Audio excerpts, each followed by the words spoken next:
Praise Jesus. Hallelujah. எடுத்துக்கொள்வோம். Praise God. அப்போஸ்தலர் நடபடிகளின் புத்தகம். Thank you Jesus. 10ஆம் அதிகாரம் முதல் 2 வசனங்களை வாசிக்கும்படி கேட்கிறேன். Praise God. வாசி. இத்தாலியா பட்டாளம் என்னப்பட்ட பட்டாளத்திலே நூற்றுக்கு அதிபதியாகிய கொர்நேலியு என்னும் பெயர் கொண்ட ஒரு மனுஷன் செசரியா பட்டணத்திலே இருந்தான். அவன் தேவ பக்தி உள்ளவனும். ஒன்று, அவனுக்கு அடையாளம் காட்டுவது தேவ பக்தி உள்ளவனும் தன் வீட்டார் அனைவரோடும் தேவனுக்கு பயந்தவனுமாய் இருந்து ஜனங்களுக்கு மிகுந்த தர்மங்களை செய்து 3, ஜனங்களுக்கு மிகுந்த தர்மங்களை செய்து எப்பொழுதும் தேவனை நோக்கி ஜெபம் பண்ணி கொண்டு 4, எப்பொழுதும் தேவனை நோக்கி ஜெபம் பண்ணி கொண்டு இருந்தான். அல்லேலூயா. 4 காரியங்களை கர்த்தர் இந்த நாளிலே திட்டவட்டமாய் உங்கள் இருதய பலகையிலே கர்த்தருடைய ஆவியானவர் எழுதுவதற்காக நான் கர்த்தரை துதிக்கிறேன். அல்லேலூயா. Price God. நம்பர் 1 வசனம் சொல்லுகிறது பாருங்க, அவன் தேவ பக்தி உள்ளவன். ஆமென். அதிகாலையில் எழுந்து தேவனை தேடுகிறது தேவ பக்தி. இரவு ஜெபத்தில் வந்து நிற்பது தேவ பக்தி. Praise God. ஆமென். தொடர்ந்து மற்றவங்களுக்கு போய் ஊழியம் செய்வது தேவ பக்தி. அதையும் மீறி ஒரு காரியத்தை வேதம் என்ன சொல்லுகிறது? யாக்கோபுக்கு எழுதின நிருபம் 1ஆம் அதிகாரம் வசனம் 27. திக்கற்ற பிள்ளைகளுக்கும் விதவைகளும் படுகிற உபத்திரவத்திலே அவர்களை விசாரிக்கிறதும் உலகத்தால் கரைப்படாதபடிக்கு தன்னை காத்துக் கொள்ளுகிறதுமே பிதாவாகிய தேவனுக்கு முன்பாக நல்ல அண்டர்லைன் பண்ணிக்கங்க, மாசில்லாத சுத்தமான பக்தி. அல்லேலூயா. தேவ பக்தியிலேயே மாசில்லாத சுத்தமான பக்தின்னு வேதம் சொல்லுங்க பாருங்க. திக்கற்ற பிள்ளைகள் யாருமே தூக்கி விட இருக்க மாட்டாங்க. தவிச்சிட்டு இருக்கும் ஜனங்க. அந்த நேரத்தில் கை கட்டி வேடிக்கை பார்க்கறது வந்து கிறிஸ்தவர்கள் கிடையாது. நல்ல கவனிங்க. நான் அடிக்கடி எங்கள் வீட்டில் பிள்ளைகள்கிட்ட நான் சொல்லுவேன், ஆராதனை அப்படின்றது ஞாயிற்றுக்கிழமை இங்கே சபையில் பண்ணுறது மாத்திரம் ஆராதனை இல்லை. தனிப்பட்ட விதத்தில் இந்த சமுதாயத்தில் நம்ம கடந்து போகும்போது அந்த நேரத்தில் தனிமையில் நிற்கும் பொழுது நாம் தேவனோடு செய்த உடன்படிக்கையை நிறைவேற்றுகிறது தான் ஒரு பெரிய ஆராதனை அப்படின்னு சொல்லுவேன் நான். எத்தனை பேர் புரிஞ்சு? இங்கே நம்ம அல்லேலூயா சொல்லலாம், பரிசுத்தமாக இருக்கலாம். ஆனால் ரோட்டில் போகும்போது தான் வேடிக்கை பார்க்குறது, ரோட்டில் போகும்போது எண்ணங்களில் வருகிற அந்த பரிசுத்தம் இருக்கு பாருங்க, அங்கே தான் உண்மையான ஆராதனை ஏற்படும். அல்லேலூயா. பயங்கரமாக படுகிற உபத்திரவம். Praise God. ஊழியக்காரர்கள் படுகிற உபத்திரவம், மிஷினரி குடும்பங்கள் படுகிற உபத்திரவம், உன் அண்டை வீட்டார் படுகிற உபத்திரவம். அவன் முஸ்லீம் அப்படின்றதுனால, அவன் கிறிஸ்தவன், அவன் வந்து இந்து அப்படின்றதுனால நம்ம அதை கண்டுக்காமல் அப்படியே நழுவி போன மாதிரி போகிறது உண்மையான பக்தி இல்லை. ஐஸ்வர்யம் எதுக்கு தேவன் தராரு? கையை இறுக்கி பிடிச்சுக்கிறதுக்காக ஐஸ்வர்யம் கொடுக்கல. The very purpose of Christ plan, இயேசு கிறிஸ்துவினுடைய திட்டம் என்பதை நீங்கள் சரியாய் உணர்ந்து கொள்ளும்படி பேசுகிறேன். ஒரு ஐஸ்வர்யம் எனக்கு ஒரு 50 ரூபா அதிகமாக ஏன் தேவன் கொடுக்குறாருன்னா நான் மாத்திரம் சேர்த்து வச்சு சந்தோஷப்படுறதுக்காக அல்ல. ஒருத்தன் கஷ்டப்படும் போது அந்த 50 ரூபாயை அவனுக்கு ஏதோ ஒரு காரியத்தில் அந்த அவனை தூக்கி விட்டு செலவு செய்து அவன் ஆத்மாவில் ஒரு திருப்தியை கொண்டு வரதுக்கு தான் அந்த ஐஸ்வர்யத்தை தேவன் தரார். ஆமாம், நல்லா உட்காந்துருங்க அப்படி.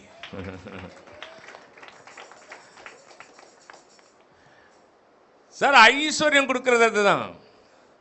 ஒரு குண்டுமணி தங்கத்தை கூட எடுத்துக்கிட்டு பரலோகத்துக்கு நம்ம போக முடியாது. நல்லா நினைச்சுக்கோங்க. ஒரு குண்டுமணி தங்கத்தை கூட கஷ்டப்பட்டுட்டு இருப்பான், உபத்திரப்பட்டுட்டு இருப்பான். அதே என்ன செய்யுது அப்படின்னு சிலர் திருமணத்துக்கு அலைவாங்க, சிலர் வீடை முடிக்கிறதுக்கு கஷ்டப்படுவாங்க, சிலர் இந்த காரியம் நான் என்ன செய்ய போறேன் அப்படின்னு தவிச்சிட்டு இருக்கும்போது சத்தமே போடாம அமைதலா இருக்கிறது சுத்தமான பக்தி அல்ல. எனக்கு தெரிஞ்ச ஒரு ஸ்திரீ தான் கணவனுடைய வருமானம் ரொம்ப குறைவு. அந்த வருமானத்தில் கொஞ்சம் கொஞ்சமாக பணம் ஒரு 100 ரூபா 200 ரூபா அப்படி சேர்த்து ஒரு தங்கம், ஒரு ஸ்டெட்டு மாதிரி ஒரு ஸ்ரீ ஒன்று வாங்குறான்.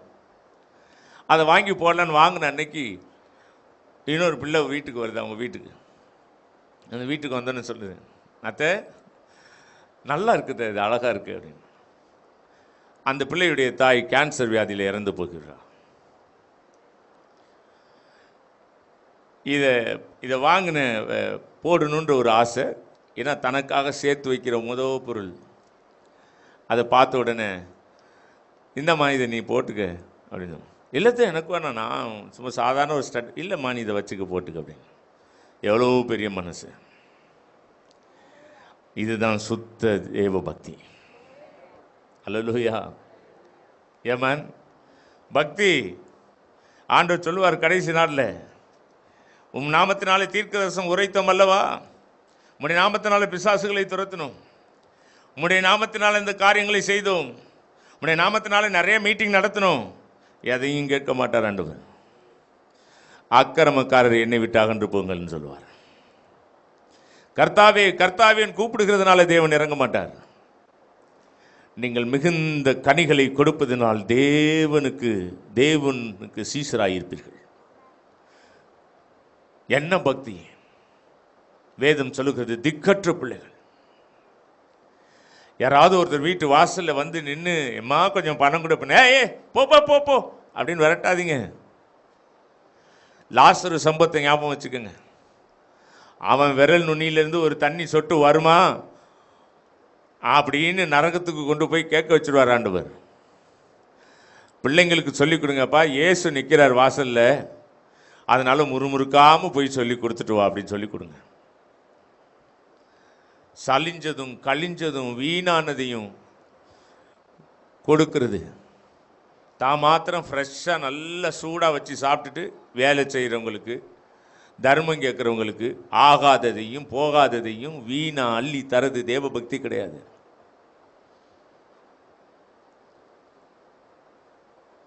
One thing I admire about Roman Catholic institutions, RC நிறுவனத்தை குறித்து, அந்த பாதிரியார்களை குறித்து நான் மிகவும் தைரியமாய் சொல்லுகிற ஒரு காரியம், ஒரு மனுஷன் ஒரு கஷ்டப்படுறான் அப்படின்னா அவங்கள போல நேசிக்கிற ஒரு இருதயம் வேற எந்த திருச்சபையிலையும் கிடையாது. ஒரு ஆசிரியர் பள்ளிக்கு சேரும்போது கொஞ்சம் கூட ஒருவேளை சாப்பாடுக்கே கஷ்டப்பட்டு சேர்ந்தவர். ஆனால் அந்த அப்பாயின்மெண்ட் அந்த ஃபாதர் என்ன செஞ்சார், அவர் டெய்லி கூட்டிகிட்டு போய் டைனிங் டேபிளில் உட்கார வச்சு சாப்பாடு கூப்பிட்டு வருவார். கூட்டிட்டு போன இடத்துல இருக்கிற மற்ற ஃபாதர்ஸ், இவன் யாரு அப்படின்னு கூட கேட்டது கிடையாது. வாங்க வாங்க வாங்க நல்லா சாப்பிடுங்க சாப்பிடுங்க சாப்பிடுங்க, இதெல்லாம் இருக்கு, எடுத்தப்பா தம்பி எடுக்கலையா அப்படின்னு சொல்லி கேட்டு அனுப்புறாங்க.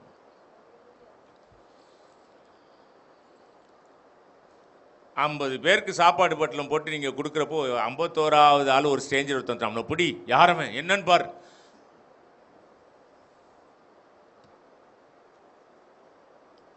எங்க ஸ்கூல்ல ஒரு ஸ்கீம் ஒன்று ஆரம்பிச்சோம், கர்த்தரை துதிக்கிறேன். அது இன்னைக்கு அரசாங்கம் எடுத்து நடத்துகிற மாதிரி அந்த ஸ்கீமை தேவன் அறிவித்தார்.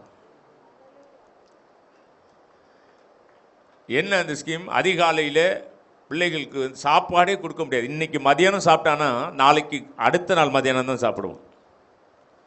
டிஃபனில் கொஞ்சம் வாங்கிட்டு சத்துணவு வாங்கிட்டு போய் வீட்டில் மற்றவங்களுக்கு பகிர்ந்து கொடுப்போம். அப்படிப்பட்ட ஒரு சூழ்நிலை தேவன் பேசி காலை உணவு ஆரம்பித்தோம். அந்த காலை உணவு பட்டியல் எடுக்கிறப்போ ஒரு தம்பியை கூப்பிட்டு நான் சொன்னேன், பாரு கொஞ்சம் லிஸ்ட் அவுட் பண்ணி எடுக்கணும் அப்படின்னு சொன்னப்போ அவர் கேட்டு எடுத்தார். அது எடுக்கும்போதே அத்தனை கேள்விகள் கேட்டு அந்த பட்டியல் எடுக்கும்போது நான் சொன்ன அந்த பையனை பார்த்து, கவனி, இதோடைய ஓனர் இயேசு கிறிஸ்து தான். நீயும் ரட்சிக்கப்பட்டவன் நானும் ரட்சிக்கப்பட்டவன், ரெண்டு பேருமே ஊழியம் செய்கிறோம். 1000 என்கொயரி அந்த பிள்ளைங்களுக்கு நீ முன்னாடி வச்சுன்னா அவன் எப்படி தான் உள்ளத்தில் உள்ளதை சொல்லுவான்? அதெல்லாம் நீ விட்டுரு. எவனுக்கு பசிக்குதுன்னு வருதோ அத்தனை பேர் கொடுக்கும். இல்லை நிறைய பட்ஜெட் ஆயிட்டு போகுது, அத்தனை பட்ஜெட்டையும் தேவன் சந்திப்பார், விடு பார்த்துக்கலாம்.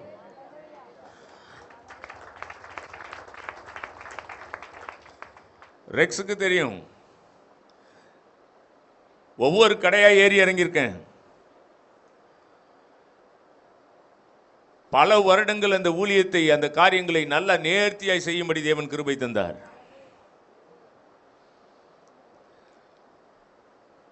என்ன நடந்தது அதை குறித்து இந்தியன் எக்ஸ்பிரஸ்ல இந்து பேப்பர்ல எழுதினாங்க ஒரு பெரிய ரைட்டப். அரசாங்கம் என்ன அரசாங்கம், ஒரு நிறுவனம் இந்த காரியத்தை செய்கிறதை குறித்து பெருமைப்படுகிறோம் என்று சொல்லியிருந்தாங்க. எல்லா மகிமையும் இயேசுவுக்கே. இன்னைக்கு நம்ம பார்த்த உடனே சொல்ற ஒரே பதில் அதுதான். பெருமைக்கும் எதுவும் செய்யக்கூடாது, கடமைக்காகவும் எதுவும் செய்யக்கூடாது, முகஸ்துதிக்காகவும் எதுவும் செய்யக்கூடாது. கர்த்தருடைய வார்த்தைக்காக எல்லாவற்றையும் செய்யணும்.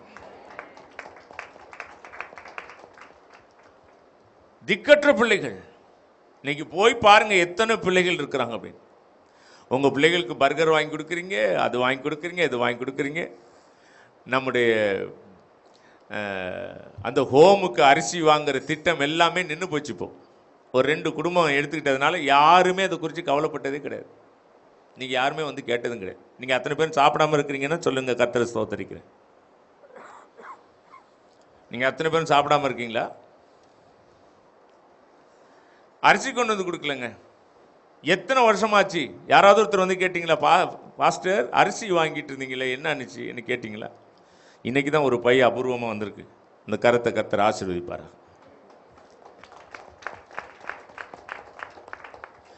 திக்கற்ற பிள்ளைகள் ஃபாரின்ல இருந்து ஃபண்டை ஸ்டாப் பண்ணிட்டாங்க.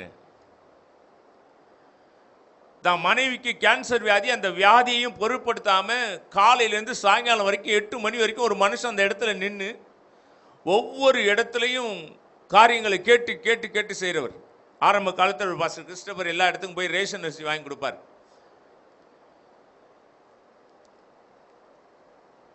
அந்த பிள்ளைகள்லாம் வாழும், அவங்க தான் வாழணும். நம்ம பிள்ளைகள் தான் வாழணும், அவங்கெல்லாம் வாழவே கூடாது. கேட்டா பக்தி, அந்நிய பாஷை, அபிஷேகம்,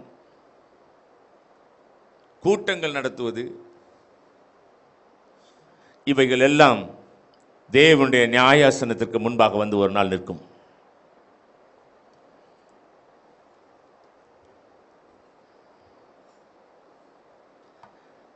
எவ்வளவு ரூபா நீங்க மற்றவங்களுக்காக கொடுத்து உதவி இருக்கிறீங்க? எத்தனை பேரை விசாரிச்சிருக்கிறீங்க? உங்களை நேசிக்கிறவர்களையே நீங்கள் நேசித்துக் கொண்டிருப்பீர்கள், அதனால் வரும் பலன் உங்களுக்கு என்ன?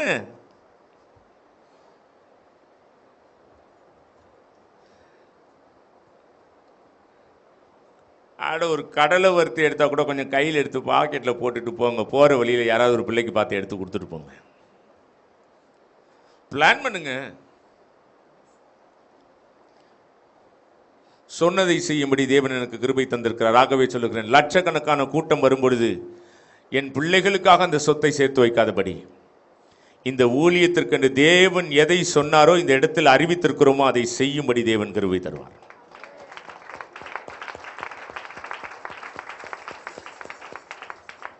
என்னோட இருக்கிறவங்க அத்தனை பேருக்கும் தெரியும், வாய்ஜாலத்தில் இந்த ஊழியம் நடக்கல, கர்த்தருடைய நாமத்தின் மகிமைக்காக எல்லாம் நடக்கிறது. எதையும் எந்த நேரத்திலும் கொடுப்பதற்கு நானும் என் வீட்டாரும் தயாராக இருக்கிறோம். What a great love that you have in your heart. What a great compassion. போய் பாருங்க, 250 பிள்ளைகள் சாப்பாடுக்கே வழி இல்லாம இருக்குங்க. ஒரே ஒரு மனுஷன் தலையில சுமத்தப்பட்ட பணி போல அவர் இருக்கிறார். இது போல எத்தனையோ ஹோம்ஸ் இருக்கு. உங்க வீட்டுக்கு பக்கத்தில் எத்தனையோ அண்டை வீட்டா இருக்கிறாங்க. போய் உட்காந்து தான் பேசி ஊர் கதை பேசுறதுக்கும் சேல பெருமையையும் நகைப்பெருமையும் பேசுறதுக்கும் அவன் ஆத்துமாவில் என்ன பாரம் இருக்குன்றது சும்மையாவது போய் உட்காந்து பேசிட்டு வாங்க. இந்த உலகம் சீக்கிரத்தில் இந்த இந்தியா ரட்சிக்கப்பட்டுரும்.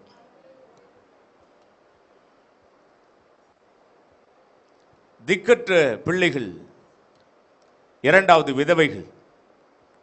உன்னுடைய தாய் விதவையாய் இருந்தால் நீங்க கண்டிப்பா அவங்களை விசாரிக்க வேண்டியது உங்களுடைய கடமை.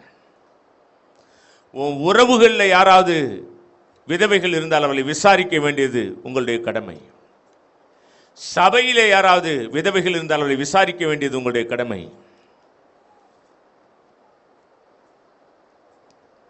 ஒரு முஸ்லிம் நம்முடைய சபையை சேர்ந்த ஒரு சகோதரன் என்று சொன்னார், சாட்சி சொன்னார். ஒரு முஸ்லிம் ஓனர், அவர் 6-7 மாசம் வாடகை கொடுக்கல வீட்டில். நம்மளா இருந்தால் என்ன பண்ணியிருப்போம்? தண்டாரம் போட்டு காலி பண்ணியிருப்போம் உங்களை. ஆனால் அந்த முஸ்லீம் என்ன சொன்னார் தெரியுங்களா? அந்த சகோதரன் சொல்றார், கண்ணீரோடு சொல்றார், 7 மாதம் கழிச்சு அந்த வீட்டுக்கு வாடகைக்கு வாங்க வர்றார்.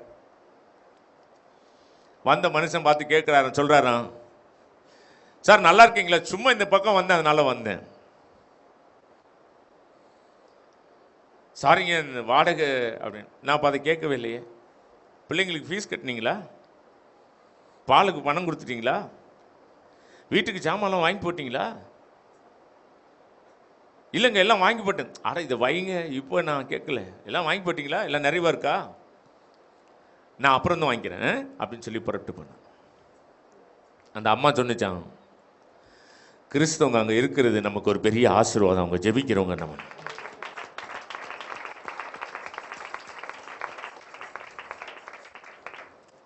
What a mighty soul. கடைசி நிமிஷத்தில் அவனுக்கு உணர்வு தரு. ரட்சிப்பு கர்த்தருடையது, போதகர் தீர்க்கதரிசிகளால் உண்டானது அல்ல. ரட்சிப்பு கர்த்தருடையது. He shall do it within a fraction of second. ஒரு நிமிஷத்தில் தேவன் அதை செய்வார். என்னையா பேச்சு ஒன்றும் வழக்கு ஒன்றும் வித்தியாசமா இருந்தா எங்க கனி கொடுக்க முடியும்? எவ்வளவு பாருங்க. நம்ம தான் இந்த உலகத்தில் வாழ்றோம் நீங்க நினைக்காதீங்க. உங்க பிள்ளைகள் மாத்திரம் தான் வாழணும்னு நினைக்காதீங்க. உங்க குடும்பம் மாத்திரம் வாழணும்னு நினைக்காதீங்க. எல்லாரும் வாழணும்னு நீங்க நினைங்க. அதுதான் தேவ அன்பு. எல்லாவற்றையும் விட்டு கொடுக்கின்ற ஒரு பெரிய தேவ அன்பு. திக்கற்ற பிள்ளைகள், விதவைகள் படுகிற உபத்திரவம் போய் விசாரிக்கணும். அவர்களை விசாரிக்கிறதும், உலகத்தால் கரைபடாதபடிக்கு தன்னை காத்து கொள்ளுகிறதுமே பிதாவாகிய தேவனுக்கு முன்பாக மாசில்லாத சுத்த பக்தியாயிருக்கிறது. Praise God.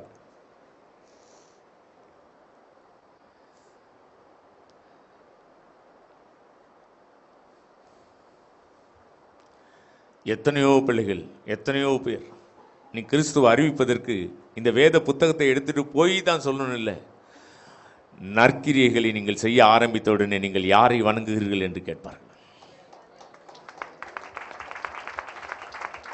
உன் தெய்வத்து பேர் என்னன்னு கேட்பாங்க.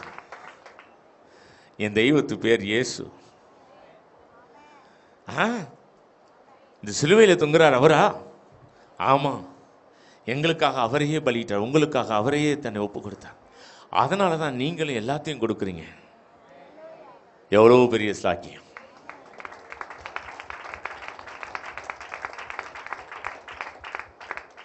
தேவ அன்பு.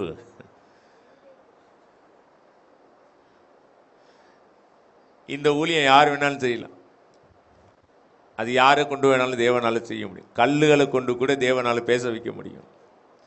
ஆனால் இந்த கனி கொடுக்கிற ஊழியம் இருக்க, இதை செய்யறதுக்கு தான் தேவன் உங்களை என்னையும் தேவன் தேர்ந்தெடுக்கிறார். சோர்ந்து போகாமல் நற்கிரியைகளை செய்கிறவருக்கு அழியாமையும் கனத்தையும் அவர் தர வல்லவராயிருக்கிறார். Never expect anything. என்ன அவர் என்னை பாராட்டி பேசவே இல்லை, எனக்கு புகழ் சூட்டவே இல்லை, என்ன பெருமையா சொல்லவே இல்லை. பெருமையை எதிர்பார்த்தீங்கன்னா இந்த பூமியிலே இந்த பலன் உங்களுக்கு வந்தாயிற்று, பரலோகத்தில் உங்க கணக்கு எம்டியா இருக்கும். பரலோகத்தில் உங்க கணக்கு எம்டி. ஏன்னா இங்க பூமியில எதிர்பார்த்துட்டீங்க. நீங்க நன்மை செஞ்ச ஆளே உங்களை தூற்றி பேசும்போது தான் உங்களுக்கு பரலோகத்தில் ஒரு பெரிய கனம் உண்டாகும்.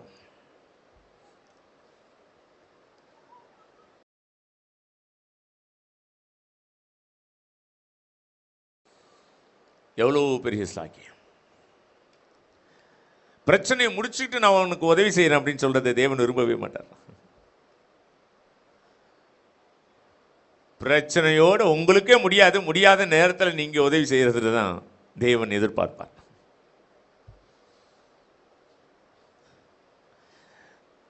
அல்லேலூயா, அல்லேலூயா. ஆமென். நம்ம சபையில் ஒரு பழக்கம் வச்சுக்கோங்க. ஆண்டவர் உங்களுக்கு சொந்த வீடு தந்தாருன்னா, நம்ம சபையில் யார் வீடு இல்லாமல் இருக்காங்களோ அவங்களுக்கு ஒரு தொகையாவது கொடுத்து அவங்க பேரில் டெபாசிட் பண்ணி வைங்க. நான் இதை செய்ய போறேன், செய்வேன். நிச்சயம் ஆண்டவர் எனக்கு பலன் தந்திருக்கார், கிருபை தந்திருக்கார், செய்வேன். இதை யார் வீடு இல்லாம தவிக்கிறாங்க பாருங்க.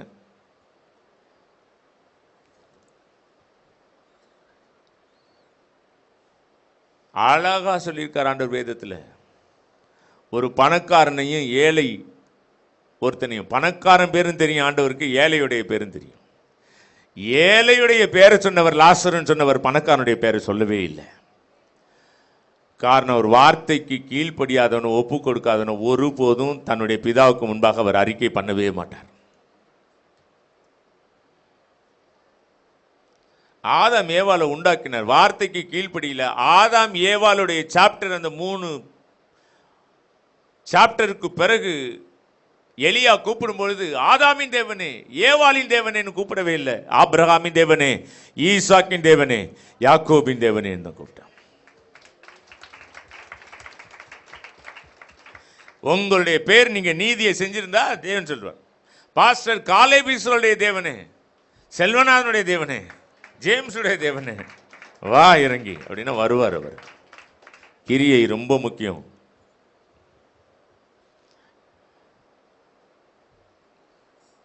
தேவ பக்தி மாதிரி வேஷம் போட்டுறக்கூடாது. நம்ம தேவ பக்தி உண்மையா இருக்கணும். தேவன் அதை எதிர்பார்ப்பார்.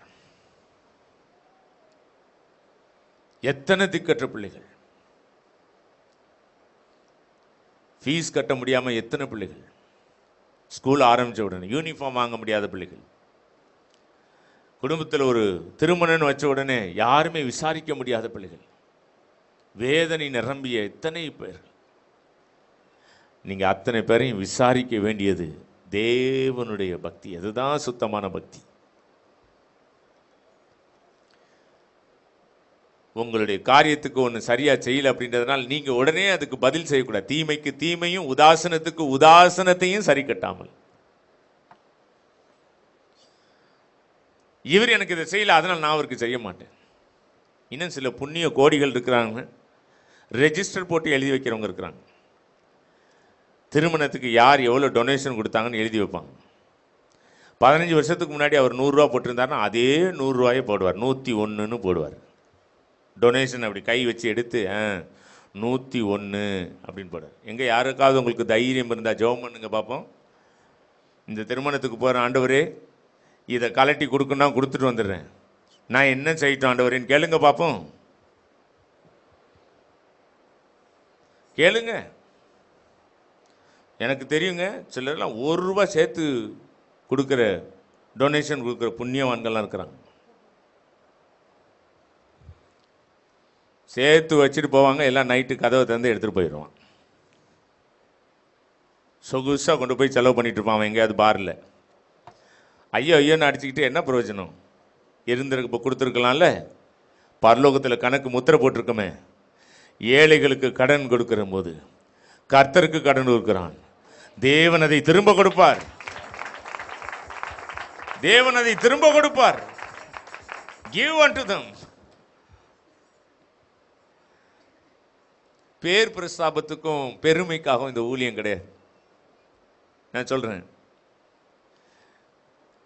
ஒரு கட்டடம் இருக்கணும், ஒரு இடம் இருக்கணும், ஆராதிக்கணும். நான் சொல்றேன், அதுக்கெல்லாம் நான் ப்ரையாரிட்டி கொடுக்கறது கிடையாது. அதனால தான் நான் அதுக்கு அதிகமான வெயிட்டேஜ் கொடுக்கறது கிடையாது. எங்கே போனாலும் ஊழியம் செய்ய முடியும் இயேசுவின் நாமத்தினால. எந்த இடத்துலையும் இயேசுவை அறிவிக்க முடியுன்ற தைரியம் உண்டு. அதனால சொல்றேன், இன்னைக்காவது நீங்க மனம் திரும்புங்க.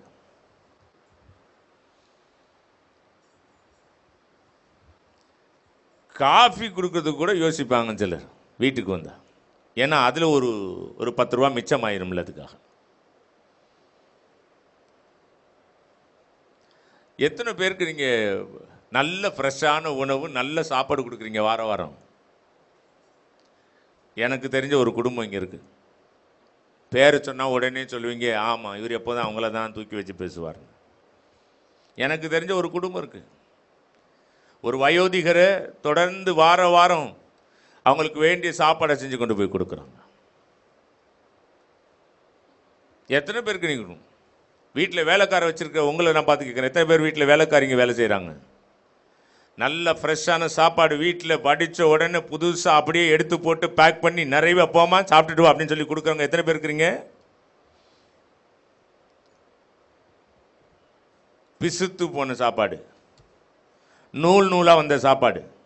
ஏன்னா அவன் மனுஷி கிடையாதுல்ல. நல்லா ஞாபகம் வச்சுக்கோங்க, எதிர்த்த ஒருத்தவங்களுக்கு நீங்கள் செய்கிறது அவங்களுக்குள்ளேயும் ஆவியானவர் இருக்கிறார்ன்றதை மறந்து போயிடாதீங்க.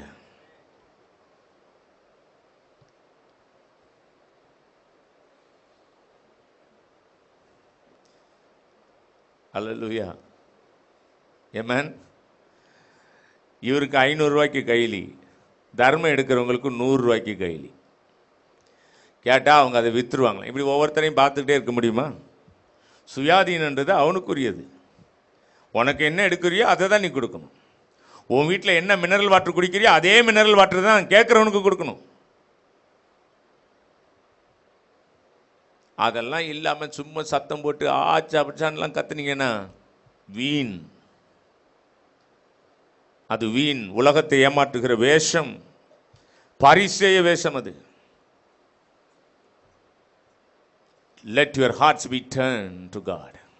தேவ வார்த்தை என்ன சொல்லுது? அதுக்கு நேராக திரும்புங்க. திக்கற்ற பிள்ளைகளும் விதவைகளும் படுகிற உபத்திரவத்தில் அவர்களை விசாரிக்கிறதும், உலகத்தால் கரைபடாதபடிக்கு தன்னை காத்துக் கொள்கிறதுமே பிதாவாகிய தேவனுக்கு முன்பாக மாசில்லாத பக்தியாயிருக்கிறது.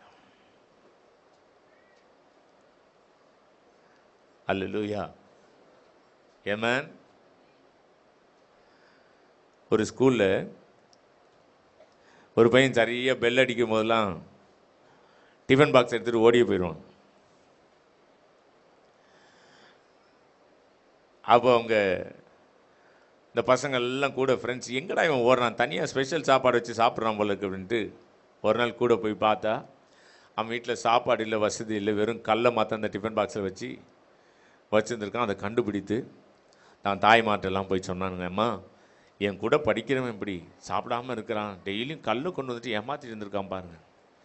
அந்த தாய்மாரெலாம் சொல்லிக்கோங்கப்பா, நான் ஒரு கொஞ்சம் சாதம் நிறைய கொடுக்குறேன், குழம்பு நிறைய கொடுக்குறேன், ஒவ்வொருத்தரும் ஒரு நாள் பிளான் பண்ணிக்கோங்க, அவனுக்கு சாப்பாடு முழுசும் கொடுத்து சாப்பிட வைங்க. அதுக்கப்புறம் உண்மையிலேயே பாருங்கள், அந்த பையனை ஒரு குறிப்பிட்ட வருஷம் வரைக்கும் அந்த நண்பர்கள் எல்லாரும் ஒன்றாக சேர்ந்து இந்த காரியத்தை செய்தார்கள்.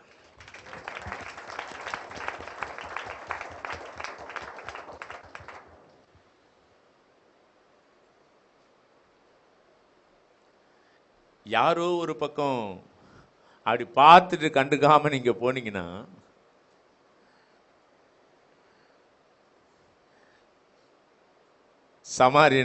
சமாரியன் வந்துட்டு போகல, தன்னுடைய சொந்த வாகனத்தில் ஏற்றிட்டு போனான்.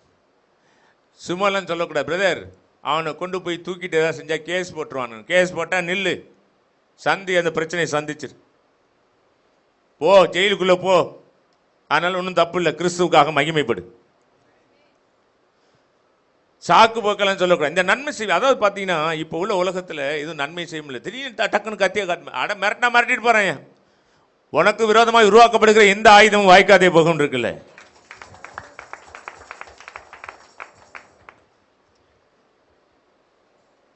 இங்க வந்த காணிக்கையை அப்படியே ஒரு குடும்பத்துக்கு கொடுத்து எடுத்துட்டு போங்க அப்படின்னு சொல்லியிருக்கோம். நாங்க யாருக்கும் எவ்வளவும் செலவு பண்ணுறதுக்கு இந்த ஊழியம் கொஞ்சம் கூட சளைத்து போகவே இல்லை. தைரியமா நின்று இயேசுவின் நாமத்தில் பேசுகிறேன்.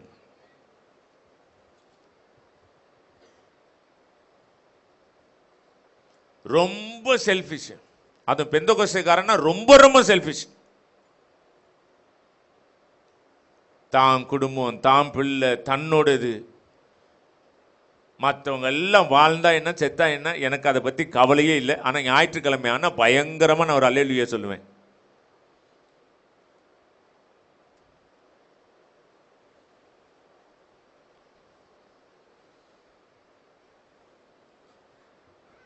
Praise Jesus.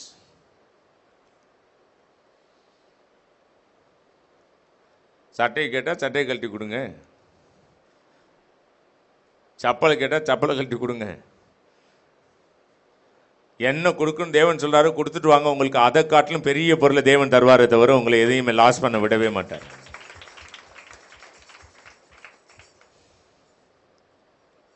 எத்தனை பேர் இன்னைக்கு நான் ஜெபம் பண்ணியிருக்கேன். இந்த சபையில் யாரு, அதுவும் ஊழியக்காரர்கள் யாராவது வீடு இல்லாமல் இருந்தா அதற்கான ஒரு பங்கையாவது நான் கொடுக்கணும் ஆண்டவரேன்னு சொல்லி ஜெபம் பண்ணியிருக்கேன்.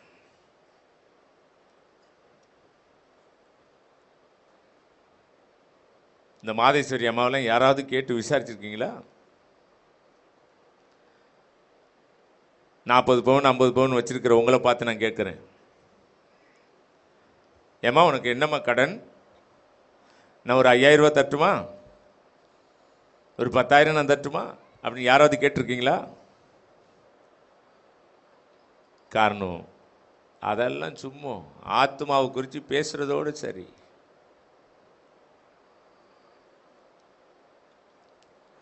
வார்த்தை எப்போ நிலைச்சிருக்குன்னு ரொம்ப அழகாக எழுதப்பட்டிருக்கு. நான் அதை விவரித்து சொல்ல நேரம் இல்லை. யோவான் 15ஆம் அதிகாரத்தை கவனமாக நீங்கள் வீட்டில் போய் வாசித்து பாருங்க. உண்மையான தேவ அன்பு இருந்தால் தான் அந்த வார்த்தை உங்களுக்குள்ள நிலைச்சிருக்கும்.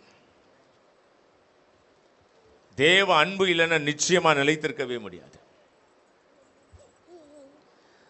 தேவ அன்பு உங்களுக்குள்ள இருந்துச்சுன்னா நிச்சயமா அந்த வார்த்தை உங்களில் நிலைத்திருக்கும். வேதம் சொல்லுகிறது, திக்கற்ற பிள்ளைகள் விதவைகள் படுக்கிற உபத்திரவத்திலே லிஸ்ட் அவுட் பண்ணுங்க, ஜெபம் பண்ணுங்க, செலவு பண்ணுங்க. எதையும் தேவனுக்காக செலவு பண்ண தயாராங்க. அட்லீஸ்ட் ஜூன் மாதமாவது ஆரம்பிக்க போகுது, அந்த டர்ன் வரப்போகுது. கொஞ்சம் பொருளை சேகரித்து நம்ம எல்லாம் அவங்களுக்கு கொடுப்போம். ஒரே ஒருத்தவங்க இந்து குடும்பத்திலேருந்து வந்தவங்க தாலியை விற்றுட்டு வேறு தாலி போடணும்னு சொன்னப்போ நான் அந்த குடும்பத்திட்ட சொன்னேம்மா, எங்களுக்கு காணிக்கையாக கொடுத்துருங்க, நாங்கள் அதை விற்று ஏதாவது சபைக்கு செலவுக்கு எடுத்துக்கோன்னு நாங்கள் எடுத்துக்கல.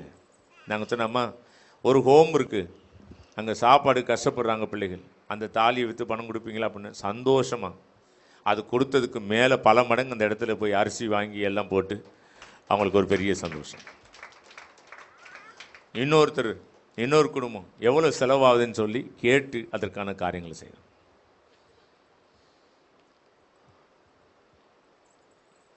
நல்ல கவனிங்க, எந்த நேரத்தில் வேணாலும் ஆண்டவர் இந்த பூமிக்கு வருவார். இந்த பொருள் நம்ம ஆத்மாவை ஈடற செய்யவே முடியாது. நான் சொல்றேன், எதையாவது ஒன்று கொடுத்தாவது நம்ம தேவனுக்காக வைராக்கியமாக இருந்த இந்த பிள்ளைகளை தூக்கி விடணும். அல்லேலூயா, ஆமென். நம்ம சபையில் அதெல்லாம் நடக்கணும். தேவ பக்தி என்பதற்கு அவன் தேவ பக்தி உள்ளவனும், வாசிங்க அடுத்தது, தன் வீட்டார் அனைவரோடும் தேவனுக்கு பயந்தவனுமாய் இருந்து ஜனங்களுக்கு மிகுந்த தர்மங்களை செய்து. அல்லேலூயா, ஜனங்களுக்கு மிகுந்த தர்மங்களை செய்து எப்பொழுதும் தேவனை நோக்கி ஜெபம் பண்ணி கொண்டிருந்தான். இரண்டாவது சொல்லப்பட்டது, எப்பொழுதும் தேவனை நோக்கி ஜெபம் பண்ணி கொண்டிருப்பது, சோர்ந்து போகாமல் இடைவிடாமல் கர்த்தரை நோக்கி நீங்கள் ஜெபித்துக் கொண்டிருங்கள். தேவன் அந்த காரியங்கள் எல்லாம் வாய்க்க செய்வார். முதல்ல சொல்லப்பட்டது தேவ பக்தி. இரண்டாவது சொல்லப்பட்டது வீட்டார் அனைவரோடும். உங்க குடும்பத்தில் தயவு செஞ்சு ஊழியக்காரவங்களா இருப்பாங்க, விசுவாசிகளா இருப்பீங்க, உங்களுக்குன்னு குடும்ப ஜெபம், அந்த குடும்ப ஜெபத்தை சரியான நேரத்தை ஒன்று குறிப்பிட்டு அட்லீஸ்ட் ஒரு நாளைக்கு ஒரு முறையாவது குடும்ப ஜெபம் பண்ணுங்க. தன் வீட்டார் அனைவரோடும் தேவனுக்கு பயந்தவனுமாயிருந்து ஜனங்களுக்கு மிகுந்த தர்மங்களை செய்து நல்ல வாரி கொடுங்க, நல்ல வாரி கொடுங்க. தேவன் அதை நிச்சயமாக கனம் பண்ணுவார். எப்பொழுதும் தேவனை நோக்கி ஜெபம் பண்ணி கொண்டிருந்தான். இந்த 4 காரியங்களையும் செஞ்ச உடனே பரலோகத்திலிருந்து தேவ தூதனை உங்க வீட்டுக்கு வருவான்.